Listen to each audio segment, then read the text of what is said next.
Et oui, nous sommes en train de participer à la première montée de cette 7e édition déjà de Dinner in the Sky. Mais vous allez l'entendre, cette année le concept a un petit peu évolué puisqu'en fait c'est plutôt la première édition de Brussels in the Sky. À mes côtés, le concepteur de cette fameuse passerelle gastronomique. Bonjour, alors parlez-nous un petit peu de l'évolution du projet de cette année.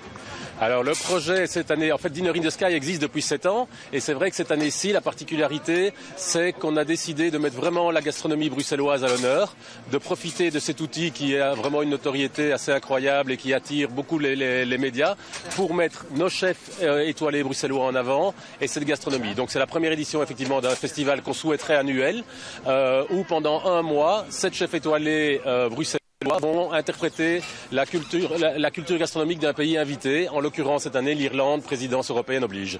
Alors vous l'avez dit, donc des chefs bruxellois, notamment le chef Mataigne qui est en cuisine pour l'instant. Comment ce concept vous est venu ? Le concept est venu d'un accident. Je veux dire, j'ai une agence de communication qui est spécialisée en gastronomie. Et puis un jour, l'association des jeunes restaurateurs d'Europe nous a demandé de trouver une idée un peu extraordinaire pour communiquer qu'ils faisaient la gastronomie autrement.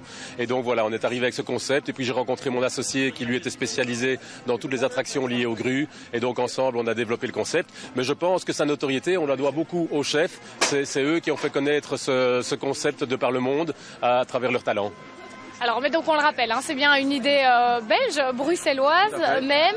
Parlons un petit peu des conditions techniques de cette passerelle. Nous sommes à 50 mètres du sol, une cuisine suspendue. Oui. Comment tout ça s'organise au niveau technique ? Alors au niveau technique, il y a d'une part une plateforme qui peut accueillir 22 personnes, qui est une plateforme qui a été d'ailleurs validée par la TUV, donc toutes les assurances, la sécurité a été prise. Cette plateforme est suspendue à 50 mètres de haut par une grue de capacité de levage de 120 tonnes, donc c'est vraiment, on assure la sécurité, c'est notre obsession au quotidien.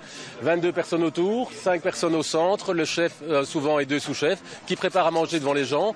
Régulièrement, les gens nous disent on est venu parce que c'était à 50 mètres de haut, mais on revient parce que la relation qu'on a avec le chef, en l'occurrence Yves Mataigne, Gaëtan Collin et Pierre Weynans aujourd'hui, la relation qu'on a avec eux est extraordinaire parce que c'est vraiment convivial, on est ensemble à portée de bras, je dirais.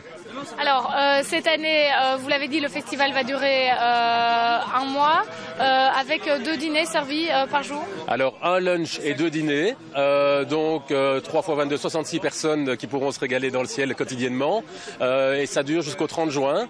Il y a encore des places disponibles.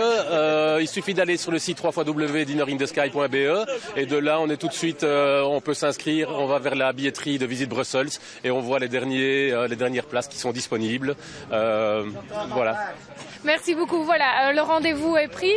Quant à nous, on continue ce menu gastronomique. On vient de nous servir une langoustine enrobée de choux avec un consommé au lait de coco. Je peux vous dire vraiment ici que c'était absolument succulent.